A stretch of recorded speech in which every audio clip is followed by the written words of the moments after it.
รู้ชอบได้โดยพระองค์เองพุทธังภาคะวันตังอะภิวาเทมิข้าพระเจ้าอภิวาทพระผู้มีพระภาคเจ้าผู้รู้ผู้ตื่นผู้เบิกบาน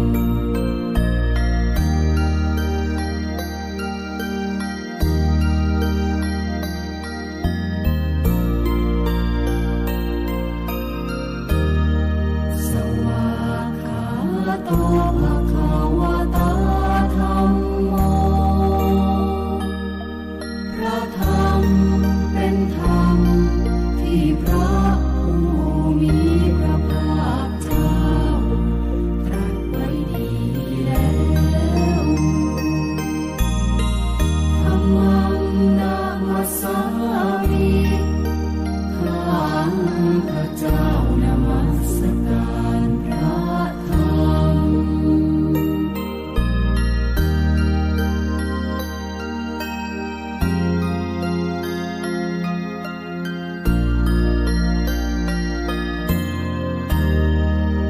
สุปฏิปันโนภะคะวะโตสาวกสังโฆพระสงฆ์สาวกของพระผู้มีพระภาคเจ้าปฏิบัติดีแล้วสังฆัง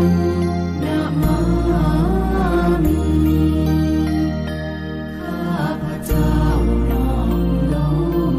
พระสงฆ์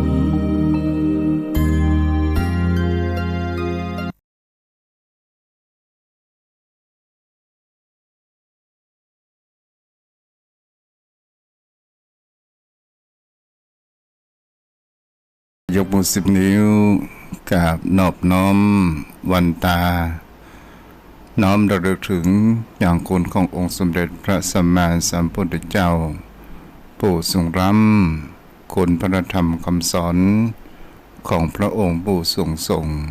คุณพระสงฆ์สาวกของพระองค์ผู้ประเสริฐรวมก่อให้เกิดเป็นพระรัตนตรัยที่หมู่เฮาทั้งหลายได้กราบสักการะบูชาและเป็นที่พึ่งทางด้านจิตใจมาจนทุกวันนี้โดยเส้นก้าวของข้าพเจ้า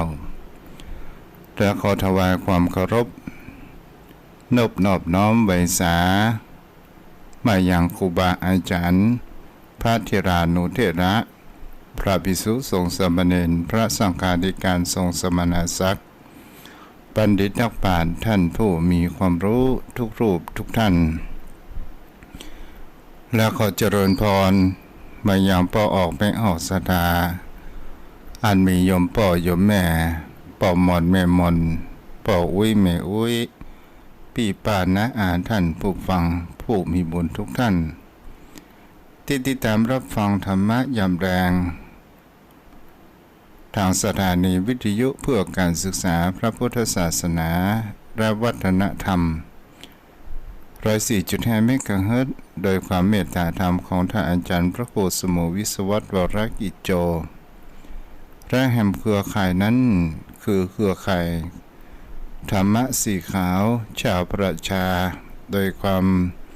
เอื้อเฟื้อเมตตาของท่านพระอาจารย์พระครูอภิวัตวัฒนวิกรมวัดปากทางเจริญตลอดจนถึงสถานีวิทยุในเครือข่ายธรรมะสีขาวชาวประชาทุกสถานีไว้ณโอกาสนี้วันนี้ก็มาอยู่กับกันใน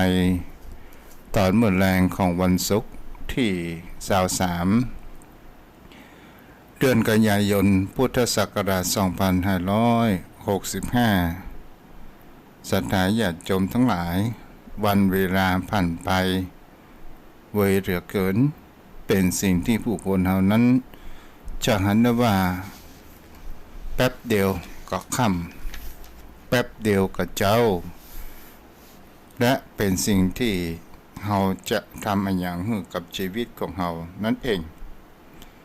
ก็ว่าโอกาสของชีวิตที่มีอยู่แต่ละวันเราจะหันได้ว่าเราได้ให้โอกาสดีนาทีทองเราจะทำอะไรอย่างเพื่อประโยชน์ชีวิตของเรานั้นพ่องตามคติธรรมที่ว่าชีวิตนี้น้อยนักเวลาที่เราจะทำสิ่งดีๆและมีคุณค่าเป็นสิ่งที่เราจะให้ทำเต็มที่และเราทำสิ่งดีๆเพื่อประโยชน์แก่ตนเองและประโยชน์ต่อผู้คนอื่นนั่นคือการกระทำของผู้คนเรานั่นเองยมพ่อยมแม่ท่านผู้ฟังทั้งหลายชีวิตนี้เป็นสิ่งที่จะหันได้ว่าสิ่งที่เราปรารถนากันมากที่สุดนั่นก็คือความสุขแต่ที่เราไปอยากจะได้นั่นก็คือความทุกข์สิ่งเหล่านี้ที่มันเกิดขึ้นและความสุขอย่างใดเราจะทำให้เกิดขึ้นตามดังที่พุทธองค์นั้นได้ตรัสว่าสุขัสสะทาตาเมทวีสุขังโสอธิคัสสติปราชญ์ผู้ให้ความสุขย่อมได้ความสุขมาถึงก็ว่าถ้าเราสร้างที่มันเป็นสุขเราก็จะได้ความสุขถ้าเราสร้างที่เป็นเรื่องแห่งความทุกข์มันก็จะเป็นความทุกข์เกิดขึ้นจิตใจของผู้คนเรานั่นเองเราก็ลองมาดูตึกตองแห่งคำว่าถ้าว่าโลกใบนี้ปราศจากแห่งคำว่าศีลธรรมปราศปราศจากแห่งคำว่าศาสนาเสียแล้วผู้คนเฮานั้นมันจะมีแห่งคำว่าความทุกข์เป็นพื้นฐานอยู่สม่ำเสมอความทุกข์เป็นสิ่งที่มันบีบคั้นสัตว์ทั้งหลายได้เกิดความทุกข์ต่างๆนานานั้นเกิดขึ้นยมพ่อยมแม่ท่านผู้ฟังเฮาก็ลองมาดูสังเกตว่าถ้าโลกใบนี้มันมีศีลมันมีศาสนาแล้วเฮาก็ประต่างกับอย่างกับสัตว์เดรัจฉานจะมีการฆ่าฟันกันและใช้พละกำลังเป็นแห่งการตัดสินในความเป็นอยู่นั่นเองสิ่งเหล่านี้มันก็หมายถึงเขาว่าความทุกข์นี้มันมีอยู่ประจำอยู่โลกใบนี้เสียแล้วและมันเป็นอกุศลก็คืออกุศลนะคือสิ่งที่บดีนั่นเองแต่สิ่งที่ผู้คนเฮานั้นค้นหานั้นก็คือความสุขและความสุขนี้เฮาจะทำเกิดขึ้นอย่างไรจะทำให้เฮานั้นมีความสุขนั้นได้มันก็ขึ้นอยู่กับบุคคลเฮานั้นเองเป็นสิ่งที่เฮาจะอ่านกันได้ว่าในเรื่องความสุขและความทุกข์มันอุปมาเหมือนกับเหรียญซึ่งมันมีสองด้านก็คือด้านหนึ่งเป็นความทุกข์ด้านหนึ่งนั้นเป็นความสุขแต่เหรียญทั้งสองด้านนี้มันก็อยู่ใกล้ๆกันนั่นเองเป็นสิ่งที่เราจะเห็นได้ว่าความทุกข์มันเป็นสิ่งที่ทนได้ยากและเป็นสิ่งที่มันบีบคั้นทำให้ผู้คนเหล่านั้นได้รับความทุกข์ต่างๆนานานั้นเกิดขึ้นแต่ทุกสิ่งทุกอย่างมันอยู่ที่เหตุถ้าเราจะให้เกิดทุกข์ก็คือการที่ไปประกอบกิริยาอาการต่างๆจะเป็นวาจากำพูดคำจาจะเป็นการกายก็ตามนี่ก็คือก่อให้เกิดแห่งว่าความทุกข์นั้นมันเกิดขึ้นความทุกข์นี้มันเป็นสิ่งที่มันกระทบสิ่งใดสิ่งนั้นก็จะมีแต่ความเดือดร้อนและวุ่นวายกระทบทางด้านกายก็จะให้กายนั้นมีความเดือดร้อนกระทบทางด้านจิตใจก็จะทำให้จิตใจของเรานั้นมีความเดือดร้อนวุ่นวายนั้นเกิดขึ้นแม้แต่ในสังคมของผู้คนเรานั้นก็ตามเป็นสิ่งที่เราจะเห็นได้ว่าความทุกข์มันเกิดขึ้นกระทบในสังคมนั้นก็คือคำว่าทำให้ กระทบทางด้านเศรษฐกิจนั้นก็คือทางมือบุคคลที่มามีความพอเพียงและเพียงพอเกิดขึ้นก็จะทำให้ผู้คนนั้นได้รับความทุกข์ความเดือดร้อนต่างๆนานากระทบทางด้านศีลธรรมก็หมายถึงว่าเป็นบุคคลผู้บ่มีศีลโยมพ่อโยมแม่ถ้าเฮาอู้เรื่องศีลกันเดี๋ยวตู้ก็จะมาอู้ว่าศีลมันมีจุดเสน่ห์อย่างใดและก็เป็นสิ่งที่เฮาจะหันได้ว่าถ้าบุคคลเฮานั้นมามีศีลเสียแล้วมันก็จะทำความยุ่งเหยิงความวุ่นวายความเห็นแก่ตัวความไม่มีสติตกอยู่ในใต้อำนาจของกิเลสต่างๆนานาแต่ความสุขน่ะศรัทธาญาติโยมทั้งหลายเป็นสิ่งที่คนเฮานั้นแสวงหาและเฮาจะทำอย่างไรให้ความสุขเกิดขึ้นกับตนตัวของเฮานั่นเองความสุขจะเกิดขึ้นมันก็ทำได้ง่ายในการที่เฮาให้ความสุขแก่คนอื่นความสุขสิ่งเหล่านั้นต่างๆนานาที่เฮาทำแล้วเฮาก็จะได้รับผลของแห่งมันนั่นเองความสุขนั้นมันเกิดขึ้นจากไหนพ้องก็คือในการสละแบ่งปันในการให้ในสิ่งที่เฮานั้นมีอยู่ให้ด้วยความเต็มใจให้ด้วยความสมัครใจนี่ก็เป็นสิ่งที่เฮาจะหันได้ว่าเมื่อเฮานั้นอยากจะได้ความสุขเป็นสิ่งที่หลายเรื่องที่ในสังคมเฮาจะหันกันได้อย่างเช่นถ้าว่าบุคคลได้รับความเดือดร้อนและขาดอาหารการกินอย่างกับอุทกภัยน้ำท่วมต่างๆนานาศรัทธาญาติโยมทั้งหลายน้ำท่วมที่ไหนก็มีความเดือดร้อนที่นั่นบางคราวคนไม่ได้กินข้าวมามีข้าวปลาอาหารถ้าบังเอิญเฮาก็ได้มีจิตใจแห่งความว่ายิบยื่นแบ่งปันในการที่เฮานั้นได้ทำข้าวห่อข้าวกล่องและตลอดจนถึงสิ่งที่จะยังชีพของบุคคลผู้ความเดือดร้อนนั้นได้เมื่อเฮาได้ให้แล้วก็ถือว่าเฮาก็ได้ความสุขกลับขึ้นมาความสุขแห่งจิตใจในการให้ตลอดจนถึงจะเป็นการช่วยสัตว์ต่างๆนานาศรัทธาญาติโยมทั้งหลายน้ำท่วมที่ไหนบางครั้งบางคราวอย่างกับสัตว์แสนรู้สุนัขมีข่าวที่สุนัขนั้น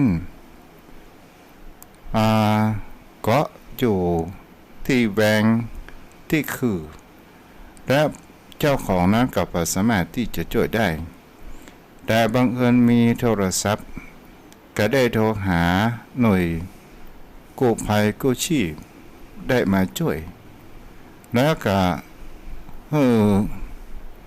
สุนัขนั้นพ้นรอดจากความตายก็จะหันได้ว่าความสุขมันก็เกิดขึ้นกับบุคคลผู้ได้ช่วยเหลือในสังคมนี่แหละศรัทธาญาติโยมทั้งหลายความสุขเป็นสิ่งที่ทำให้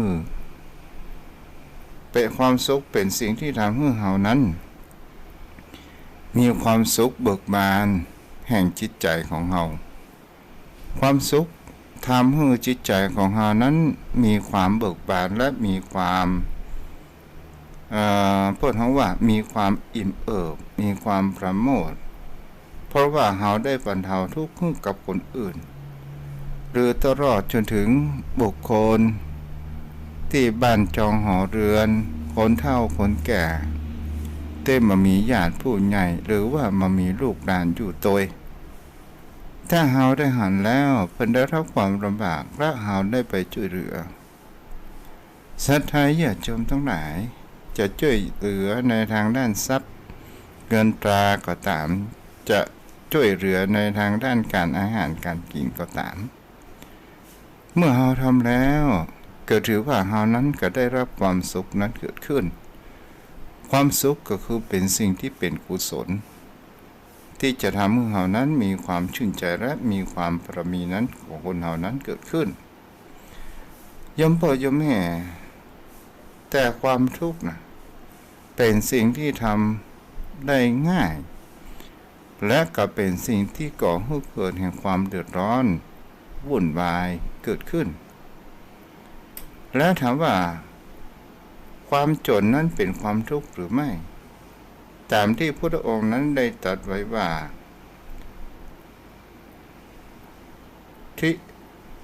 ที่ทัตถิยังทุกขังโลเก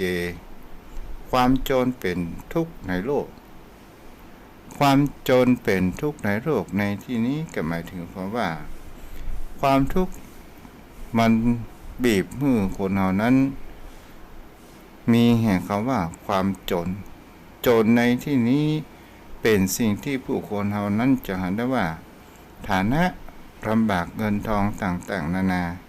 ในที่ผู้คนเราเกิดมาเช่นนี้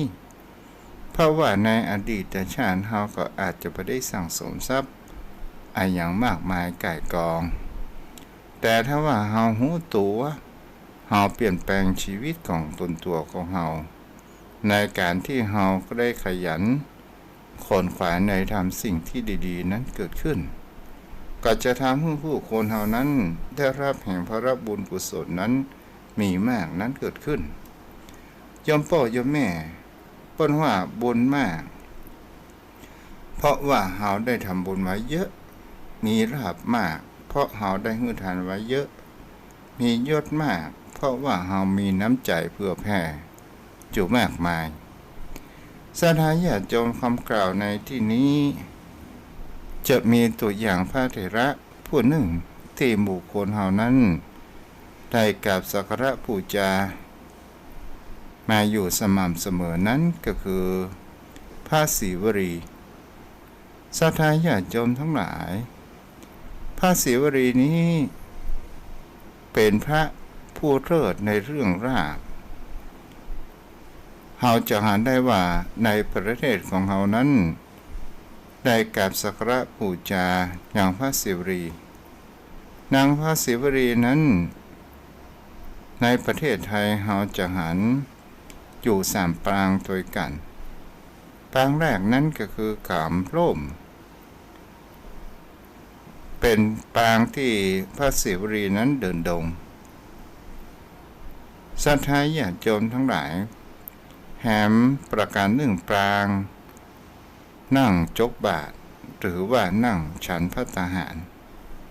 แหมปรางหนึ่งเป็นปรางที่มีเป็นอิทธิฤทธิ์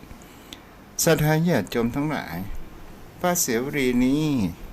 มียศมากมีลาภหลายและก็ทำให้เป็นสิ่งที่จะเห็นได้ว่าการสั่งสมพระศิวลีนั้นมันเกิดขึ้นมาจากอะไรอย่างกันในประวัติของพระศิวลีโดยย่อๆให้โยมพ่อโยมแม่นั้นฟังในชาติแห่งความเป็นพระศิวลีนั้นได้เป็นบุตรของพระราชาและก็อยู่ในพระคันของพระมเหสีหรือว่าคันของมารดายาวนานอยู่7 ปี7 วัน7 ปี 7 เดือนและก็7 วันศรัทธาญาติโยมทั้งหลายเป็นเพราะเหตุอะไรหยังถึงเป็นเช่นนี้แล้วคลอดออกมาทำไมพระศิวลีแม้ครั้งเป็นทารกอยู่ในครรภ์มารดาก็ได้สร้างแห่งเขาว่าเมื่อบรรดานั้นเกิดมีแห่งเขาว่าลาภเกิดขึ้นอยู่มากมายและก็คำว่าลาภในที่นี้ก็คือบรรดาแห่งความสุขต่างๆนานานั้นเกิดขึ้นและความไม่มีโรคเกิดขึ้นกับบรรดาของตัวเองนั่นเองศรัทธาญาติโยมทั้งหลายเหตุการณ์ในเรื่องนี้เป็นสิ่งที่จะเห็นได้ว่าข้างศิวลีกุมารก็ได้การเจริญเติบโตและก็ได้ไปสู่สำนักของพระพุทธเจ้าและก็ได้อุปสมบทซึ่งมีแห่งเขาว่าหรือว่าผนวดมีพระสารีบุตรเป็นผู้อุปชาศรัทธาญาติโยมทั้งหลายศิวลีนี้ก็ได้บรรลุเป็นพระอรหันต์ หลังจากการปรงผมเสร็จเรียบร้อยก็ด้วยปุญญาบารมีของท่านนั้นสั่งสมนั้นมามากศรัทธาญาติโยมทั้งหลายมีอยู่เหตุการณ์อยู่ครั้งหนึ่งคือมีพระเรวตะผู้อันเป็นน้องชายของพระสารีบุตรพระเถระผู้นี้เป็นผู้ที่ปฏิบัติในเกี่ยวกับเรื่องอยู่คนเดียวในป่าเขาลำนาวไพรบังเอิญเหตุการณ์กะไปจำพรรษาอยู่ในป่าว่าเปิดเขาว่าป่าไม้ตะเคียนศรัทธาญาติโยมทั้งหลาย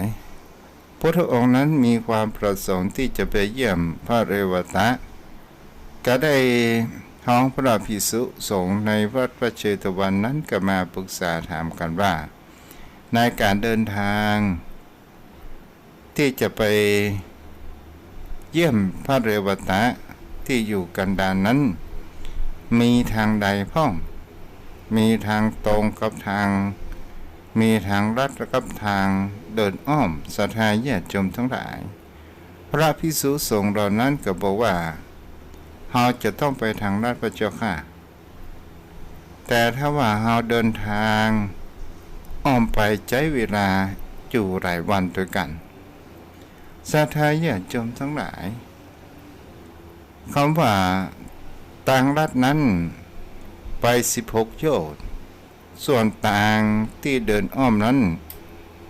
ไปประมาณ50 โยชน์ก็เป็นสิ่งที่จะหันได้ว่าพระพุทธองค์ก็ได้ถามความคิดเห็นแต่ทางลัดนั้นพระองค์ก็บอกว่ามันเป็นป่าเขาลำนาวไพรเป็นที่อยู่ของยักษ์ของมารของหมู่ผู้ทีปีศาจที่บ่สามารถที่จะปรากฏร่างตัวนั้นได้แทนบ่พอมามีหมู่บ้านที่เราจะบิณฑบาตแต่ถ้าว่าเราเดินอ้อมไปนั้นถึงใช้เวลายาวนานแต่ก็มีหมู่บ้านศรัทธาญาติโยมทั้งหลายพระองค์นั้นก็ได้ตรัสถามว่าในการเดินทางครั้งนี้เนี่ยมีพระเสวรีไปหรือไม่พระภิกษุสงฆ์เหล่านั้นก็ตอบว่ามีพระยาค่ะพระภิกษุสงฆ์เหล่านั้นก็บอกว่าบ่มีตอนแรกแล้วก็พระองค์บอกต้องมีพระเสวรีนั้นไปตัวก็หมายถึงคำว่าพระเสวรีนี้เป็นผู้มีบุญมากแม้กระทั่งพระองค์นั้นก็ต้องเบิ่งบารมีในการเป็นผู้มีบุญมากศรัทธาญาติโยมทั้งหลายภิกษุเหล่านั้นก็ได้ไปบอกกับพระศิวรีพระศิวรีนั้นก็ได้ตกลงในกำจ๋าตกลงจะร่วมเดินทางนั้นไปศรัทธาญาติโยมทั้งหลายพอไปเดินทางไปในหมู่บ้านที่ก่อนที่จะไปถึงป่าไม้ตะเคียนที่พระเรวตะนั้นอยู่ชาวบ้านหมู่นั้นก็ได้รับทราบข่าวว่าองค์สมเด็จพระสัมมาสัมพุทธเจ้ามาถึงในที่นี้ก็ได้เตรียมสถานที่เตรียมน้ำปานะเครื่องดื่มไว้อยู่รอท่าอย่างอัศจรรย์นั้นเกิดขึ้นศรัทธาญาติโยมทั้งหลายเป็นสิ่งที่เราจะหากันได้ว่าอาหารบิณฑบาตพอยังชีพกับพระภิกษุสงฆ์สาวกขององค์สมเด็จพระสัมมาสัมพุทธเจ้าก็มีความอำนวยสะดวกตลอดจนถึงน้ำปานะในตอนเย็นก็ตาม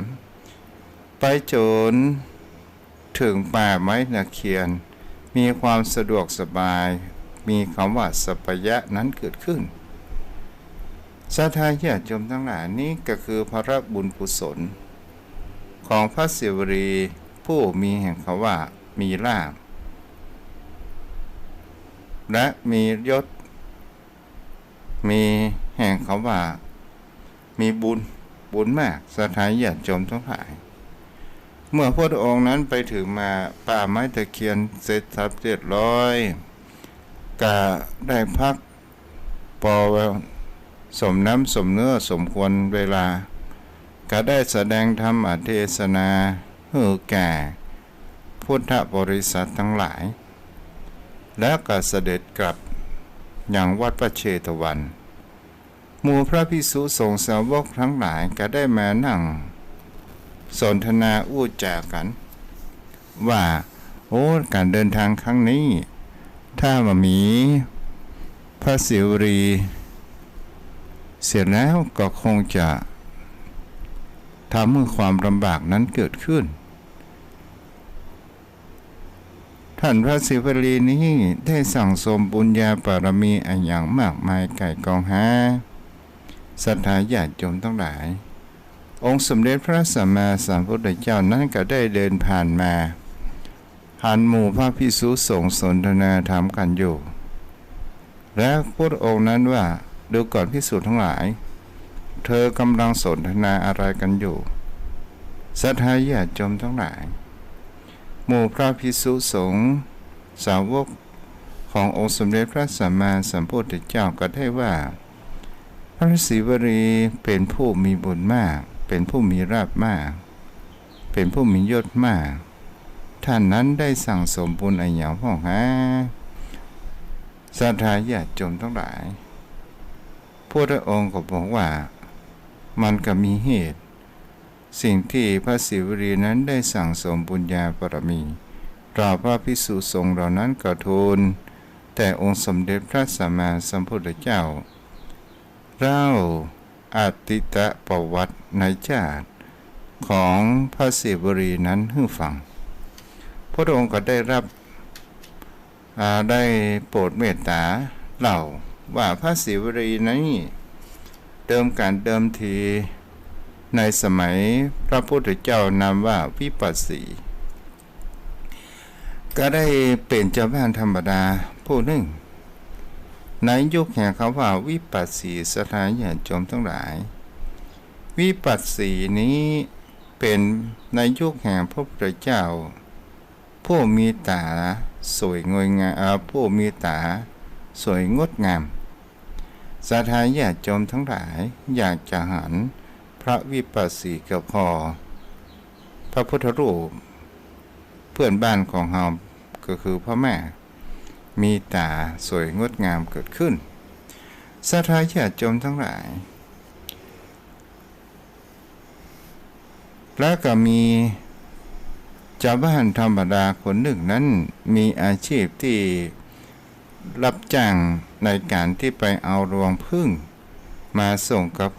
เจ้านายของตัวเองในหมู่บ้านทำอย่างนี้อยู่เป็นประจำตกมาอยู่วันหนึ่งนั้นพ่อใจคนนี้ก็ได้หาบรวงผึ้งน้ำผึ้งต่างๆนานาเพื่อที่จะเอาไปให้กับเจ้านายในหมู่บ้านของตัวเองศรัทธาญาติโยมทั้งหลายเป็นสิ่งที่จะเห็นได้ว่าตกมาอยู่วันหนึ่งมีทหารผู้หนึ่งซึ่งเป็นตัวแทนของชาวบ้านก็ได้แสวงหาเขาว่าน้ำผึ้งเพื่อที่จะเอาไปผสมยาในการขับถ่ายให้พระภิกษุสงฆ์เหล่านั้นเพราะว่าทำเป็นปวดหัวว่ามันก็ว่าถ่ายมาออกต่างๆนานาศรัทธาญาติโยมทั้งหลายทหารนั้นก็ได้ถามว่าท่านเอาขอซื้อรวงผึ้งเหล่านี้ชาวบ้านคนนั้นก็บ่ยอมขายก็บอกว่าเฮานั้นจะเอาไปส่งให้กับเจ้านายของเฮาถึงท่านจะถามซื้อเท่าใดก็ตามเฮาก็บ่ขายแล้วบุคคลเฮาก็จะเห็นได้ว่าการตื้อเป็นสิ่งที่ก่อให้เกิดปฏิกิริยาอาการต่างๆขอเตอะขอขายให้เสียทหารคนนี้ก็ได้อู้ออกมาว่าเฮานั้นบ่จะเอาไปที่ไหนเฮาจะไปผสมยาให้กับพระภิกษุสงฆ์สาวกของพระพุทธเจ้านามว่าวิปัสสีว่าเดี๋ยวนี้เฮามีนมส้มแล้วเฮาขาดน้ำผึ้งอย่างเดียวศรัทธาญาติโยมทั้งหลายก็หมายถึงก็ว่าสูตรเหล่านี้ก็ตั้งใจน้ำผึ้งใหม่สดๆ ตามพึ่งเก่านั้นก็บ่ได้ เมื่อชาวบ้านคนนั้นได้ยินและก็หูพึ่งและเกิดมีแห่งความว่าความศรัทธาอย่างอันนี้ก็บ่ต้องขายบ่ต้องซื้อบ่ต้องขายอย่างสักอย่างท่านเฮาขอไปถวายด้วยตนตัวของเฮาเองนั้นได้ก่อนตาหันบอกว่าได้กะเพียงอาต้องการอย่างนั้นก็ไปถวายก็ไปถวายอย่างพระพุทธเจ้าเขาว่านามวิปัสสีคนทั้งหลายก็ได้เอายานั้นไปผสมกับนมส้มทำให้การขับถ่ายของพระภิกษุสงฆ์เหล่านั้นเป็นอย่างดีเกิดขึ้นด้วยบุญญาบารมีนี้ในการฮื้อของชาวบ้านก็ได้ไปเกิดแห่งเขาว่าเป็นเทวดาและก็ลงมาเกิดแห่งครั้งหนึ่งเป็นลูกของกษัตริย์ได้สืบสันติวงศ์ในเมืองพาราณสีนั้นเกิดขึ้นศรัทธาญาติโยมทั้งหลายเมื่อพ่อนั้นสวรรคตแล้วลูกก็ได้จารึกราชเป็นพระมหากษัตริย์พระมหากษัตริย์ในอดีตนั้นก็จะต้องมีแห่งคำว่าผลงานในการที่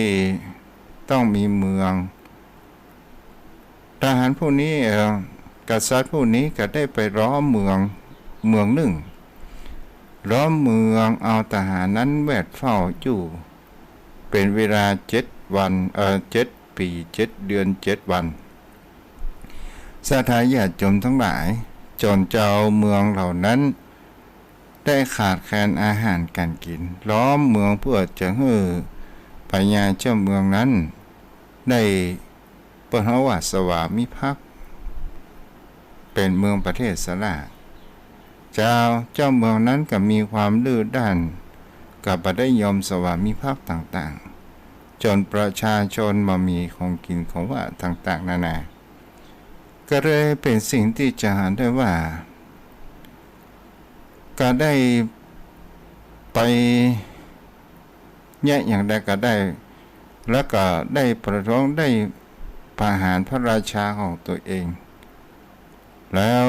พระราชาผู้เป็นอยู่เมืองพาราณสีก็ได้ผ่อนคลายนี่ก็เป็นเหตุผลที่พระศิวลีนั้นอยู่ในท้องมารดา7 ปี 7 เดือน 7 วันนี้ศรัทธาญาติโยมทั้งหลายมันก็มีผลกรรมในการกระทำเช่นเดียวกันและเป็นสิ่งที่เรื่องที่เราจะอ่านแห่งคำว่า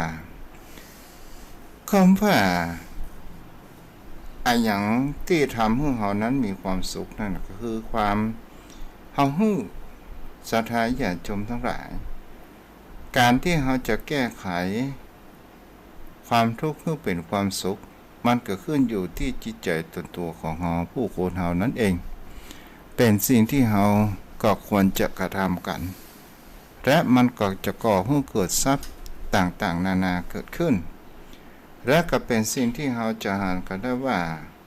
เหตุผลสำคัญในการดำเนินทางชีวิตของผู้คนเราก็จะต้องมีจิตใจแห่งคำว่าเมตตาธรรมซึ่งคำว่าเมตตาธรรมเป็นเครื่องค้ำจุนโรคความว่าเมตตาธรรมนั้นก็คือก่อให้เกิดแห่งความเผื่อแผ่ก่อให้เกิดแห่งความจิตใจของเรานั้นมีความสุขสบายแห่งจิตแห่งใจของผู้คนเรานั้นเกิดนั้นมันมีมากวันนี้ก็จะต่อไปในแหมสัก 2-3 นาทีก็คือในเรื่องแห่งเขาว่าทรัพย์โยมพ่อโยมแม่ทรัพย์นั้นมีเหมือนกันทุกคนทรัพย์ในที่นี้ก็จะมาถึงคำว่าทรัพย์ของผู้หญิงผู้ชายของนักบวช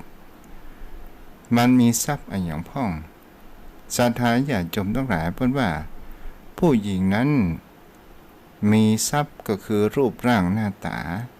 มีความสดสวยนั้นงดงามเกิดขึ้นแต่หากคำว่าบุรุษเราอย่างเป็นทรัพย์นั้นก็คือคำว่าปัญญาผู้มีความเฉลียวฉลาดนั้นเป็นทรัพย์ในที่นี้ก็คือเป็นจุดที่มีความเสน่ห์ เกิดขึ้นกับตนตัวของคนเฮานั่นเองและแห่งคำว่าพระภิกษุสงฆ์บรรพชิตทั้งหลายมีทรัพย์เป็นอันหยังเป็นทรัพย์นั้นก็คือคำว่าศีลเป็นทรัพย์ของนักบวชทั้งหลายเกิดขึ้นศรัทธาญาติโยมทั้งหลายหากเราดูสังเกตบุคคลใดผู้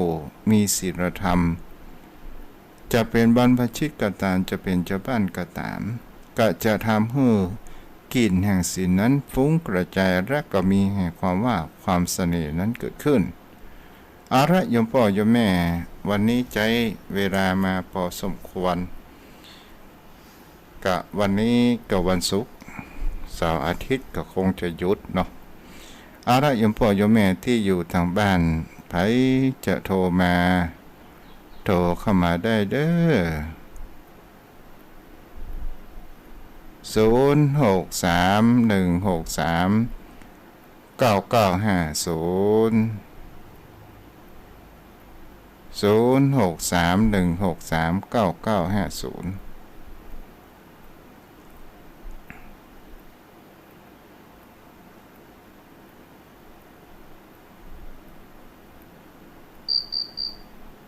เจริญพรวัดการครับจ้าหลวงพ่อจ้าอาโมครับจ้าฟังเพลินดีอ่ะจ้าอาจารย์พูดจาดีเนาะจ้าฟังสบายใจจ้าดีละของแท้นะเนี่ยไม่ใช่ของเล่นนะเนี่ยของให้มาละหาเนี่ยจ้าของแท้ไม่ใช่ของเล่นหรอกแล้วก็อาจารย์ทวัตอีกองค์นะจ้าอาจารย์ทวัตอะไรจัตวโรแต่ก่อนเนี่ยเคยทำมาขายเกียรอยู่พักนะแล้วไปไหนแล้วก็ไม่รู้ไปวัดจัดยอดมั้ยไม่รู้เด้ออันนี้ก็เก่งนะจ้าพูดจาดีไปทั่วโลกไปละจ้าวัดการครับไหว้สาเด้อหลวงพ่อกิจ0631639950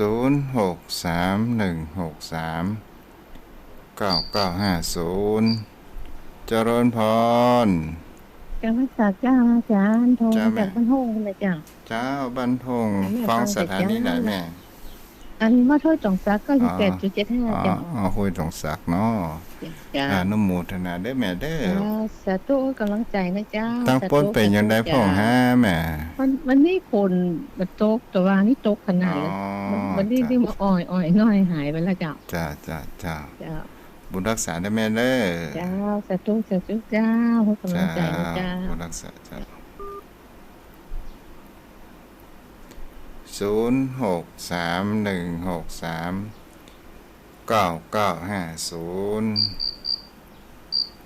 เจริญพรนมัสการเจ้าท่านครูแม่ไม่ได้โทรหาหลายวันละเจ้าแม่บัวสบายดีกว่าเจ้าจ้าสบายดีแม่สบายดีเนาะ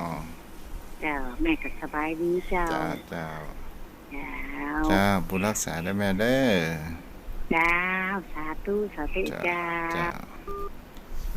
โทรเข้ามาได้06316399500631639950เจริญพ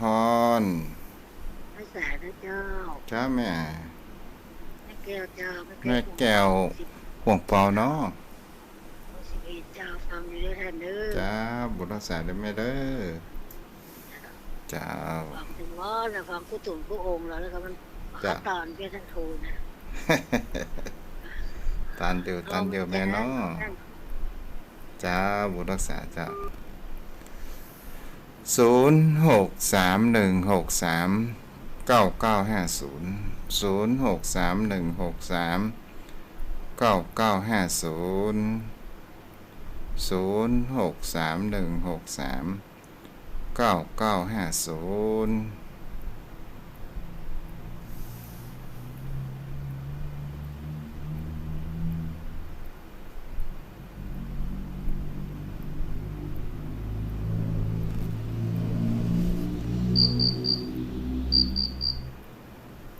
เจริญพรพระเจ้าเจ้าแม่คุณหนูแม่ฟังอยู่นะฮะ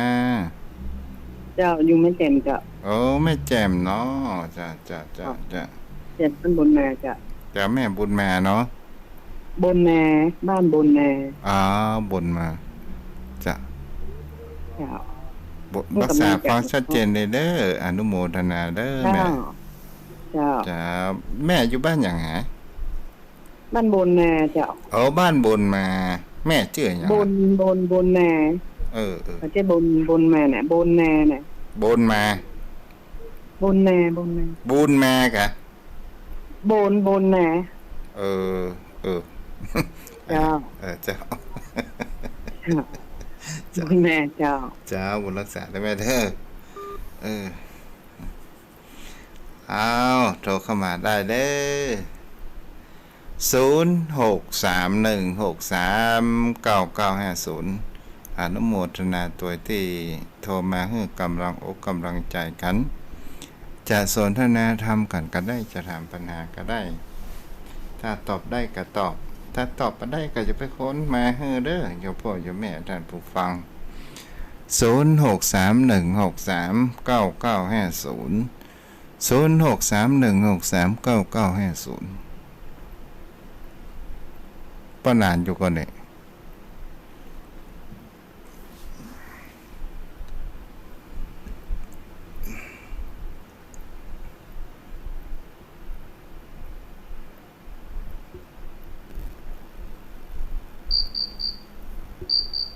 เจริญพรพ่อนานครับขอกราบแทบใจไว้สารในเมตตาธรรมท่านเจ้าด้วยความเคารพอย่างสูงครับได้ฟังเสียงญาติธรรมได้สนทนาธรรมกับท่านเจ้าก็นั่งฟังได้คติธรรมหลายอย่างท่านเจ้าได้ทั้งวันนี้ได้อริยทรัพย์ตัวนั้นท่านเจ้าเนาะได้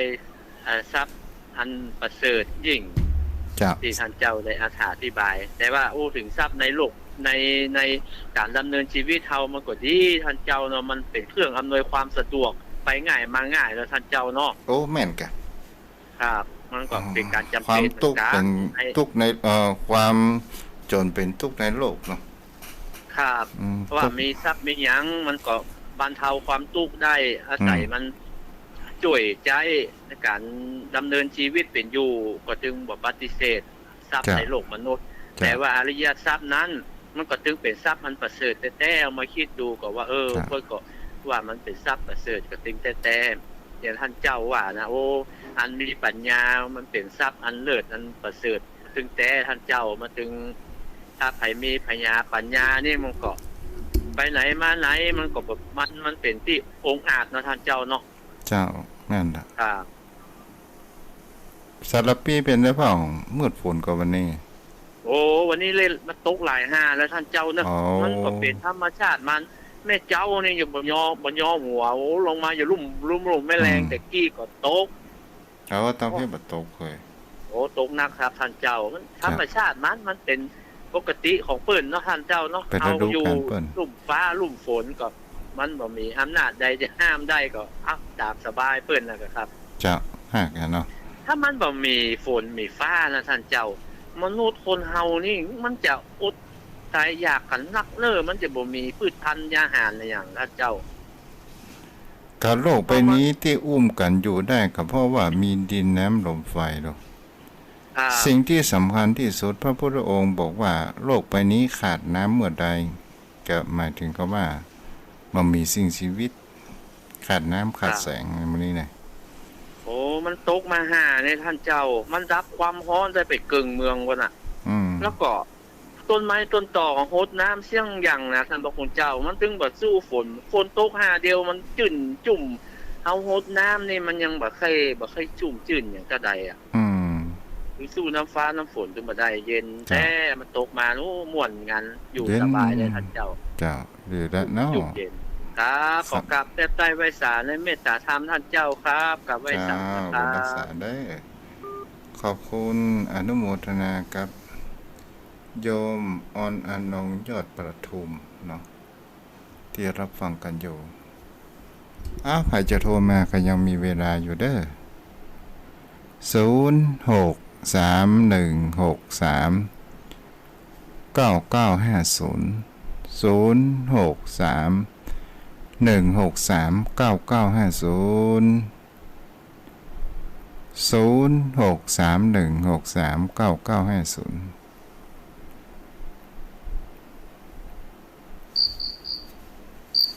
เจริญพรแม่บัวโยมแม่กำลังถามหาค่ะพออาจารย์สายันว่าวังนี่มันได้ยินเสียงพออาจารย์สายันนี่เป็นอูดีล่ำไปนะเพราะด้านวินัยก็ไปนอนได้2 คืนนะเมื่อสารปีพ่อหลานมันทำงานอยู่ปุ่นลูกจ้งานอยู่เมื่อสารปีก็เป็นครูแล้วก็แฟนเพิ่นแต่ทำงานบริษัทจ้ะนโมทนานอนปุ่น2-3 คืนจ้ะเพิ่นว่าสารปีฝนตกเพิ่นจะอยู่แถวไหนบ่ฮู้เนาะอำเภอเมืองกออีกยังนึงแม่จ้าบ่รักษาได้แม่เด้อนี่น่ะลูกนะเจ้ากำลังถามหาตะกี้นี่จ้าบ่รักษาใครจะโทรมาหา0631639950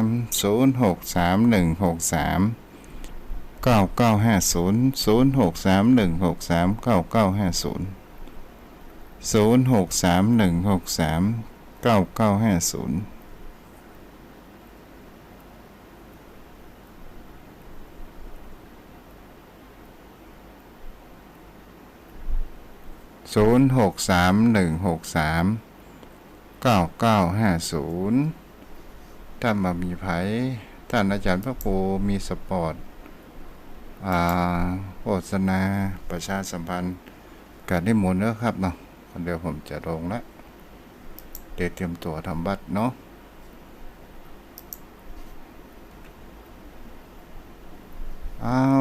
ทิศหน้ากลับมาปากันใหม่เด้อโยมพ่อโยมแม่ขอบุญกินปุญทานรักษาเด้ออายุวโนสุขังพลัง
ทิศหน้ากลับมาปากันใหม่เด้อโยมพ่อ